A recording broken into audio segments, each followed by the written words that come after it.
food prices. Usually, when we go around like this, they'll be telling us, oh, this cost, are we not supposed to make adjustment on inflation rate?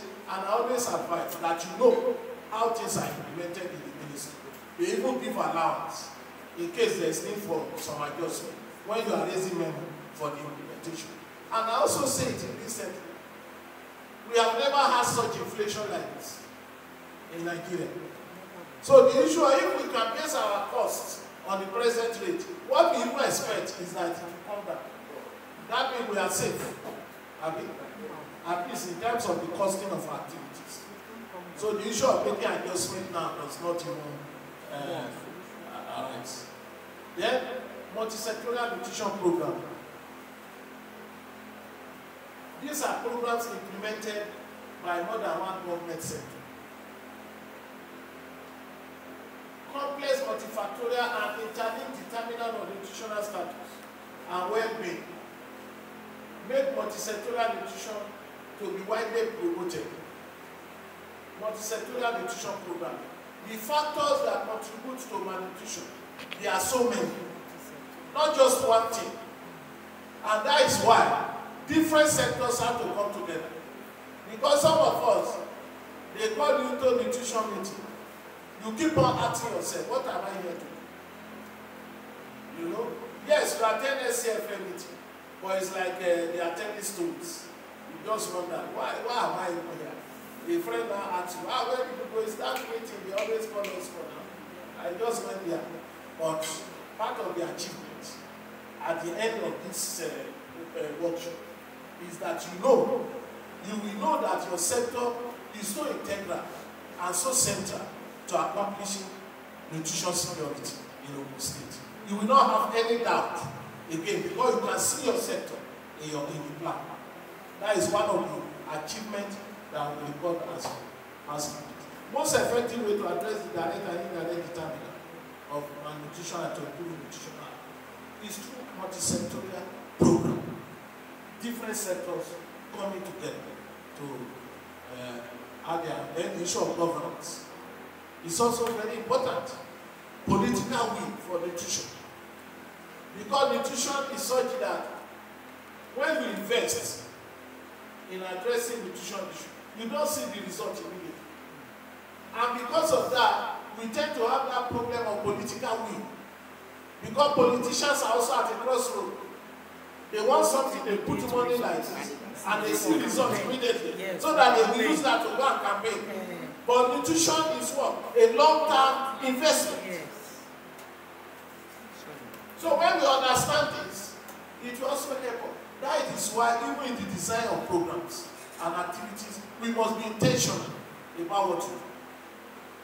You cannot be saying you want a change on breastfeeding rate and then you do it once a year during breastfeeding week. Even we that have stopped giving birth, you are combating us with messages and say breastfeed your child, breastfeed.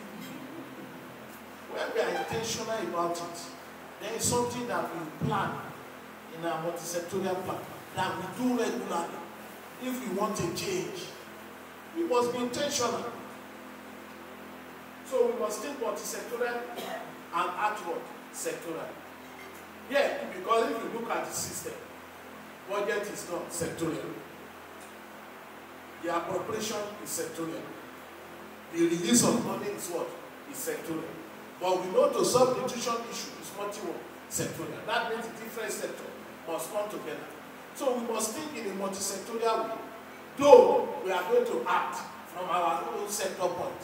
But you know that from that sector point you are acting, you are making a contribution towards a collective goal of achieving nutrition security.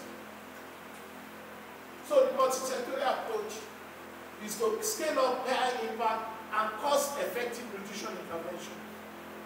Tony will present to us, just to remind us, on high cost, low cost, high impact nutrition interventions. Look at the impact that exclusive breastfeeding can make. Just for a woman to breastfeed a child exclusively for 6 months, the breastfeeding will be able to meet optimally the nutrient requirement of that child. And even when the woman go to the clinic, they will always give award to that child because the child will be different. And it is no cost. As the woman is pregnant, the body is also preparing for lactation. It's just support that the woman needs. And look at the kind of outcome. So it's low cost, but it has high impact. And those are the kind of activities that we focus on. So the food and nutrition policy was developed through this multi-sectorial nature. And we know government work by policies. The policy is like the holy books for the religious organization. I always say we are in a meeting to launch a guideline, and the minister was saying, this book that we have here to launch, this book. When I came up, I said, it's not the book. This is guideline. Government are guided by what? By policies and what? And guideline is not, that is the only book for government. So what provides the framework for what we are doing in addressing nutrition is the policy. It provides the framework. Then the plan you are what? Reviewing. That plan is the roadmap to implement that policy. So we are guided. And it needs collaboration. Next slide. So we need coordinated efforts across the nutrition relevant sectors. We need strategies that is what? Comprehensive. That is why I said at the end of this workshop, every sector here, you will have your activities embedded into the plan. So that when you are talking of multi-sectorial plan of action for food and nutrition in Ogun State, you know that your what? Your activities is there. It's not like they just called me for meeting and you don't even know what they are doing. No. You will now know that, you are part of it. And if your own activity is not implemented, we cannot achieve nutrition security. It's not possible. So you see the different the content. You are looking at it from your own point, from your own sector point, because it's multifactorial. And so, what your sector can do to be able to address that factor that relates to your own sector, that is what you are seeing.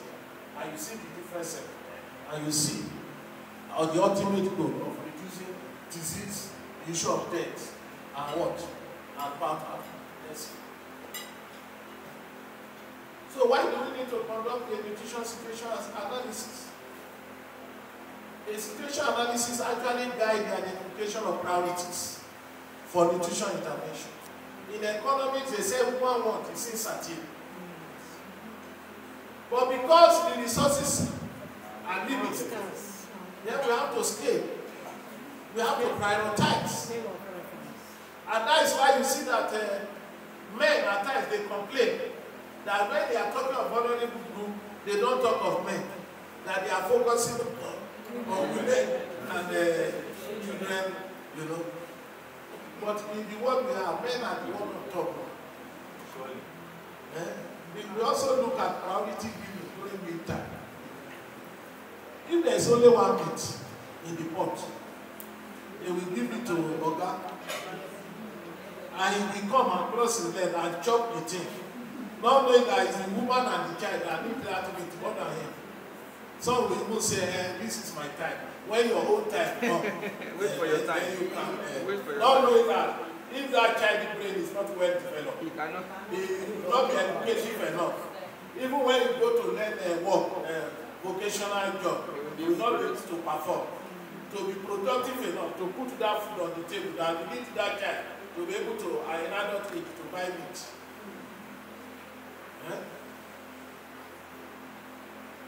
We are even in a very serious situation. We are. You go to Lagos, see grown-up adults. They are behaving so dull.